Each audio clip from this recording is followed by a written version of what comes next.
So with that, Me we get too. to announce the winner, and I appreciate all of you sticking around. There's still 150 of you here, so thanks for sticking with us through all of this. This is what a lot of been waiting to find out. And like Preston said, it's really hard to pick because there are some really interesting companies doing exciting things at a really interesting time.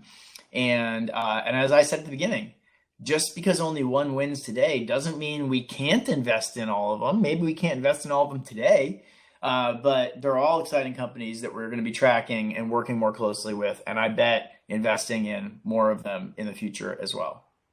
But the one who wins it today is one who we think has a really compelling value prop that will only get stronger, that has strong traction now, that should be sustainable through the challenges coming over the next, coming months, and has a really strong team ready to take that on.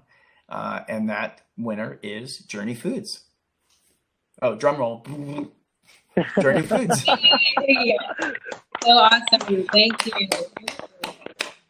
It's hard. Everybody's clapping and cheering and doing somersaults. And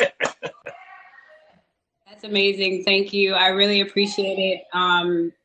So many great pitches today that I heard from, and I'm just excited to take this on. The ecosystem in Austin has been amazing so far for us. We've been based between Chicago and Austin, and we really look forward to expanding our reach as we move more of the team into Austin, and we're hiring more and more folks in Texas. And I think this is going to be an amazing year to see how we weather the storm. And thank you, Josh, for the introduction. Really, really excited to be a part of the Capital Factory and DivInc now.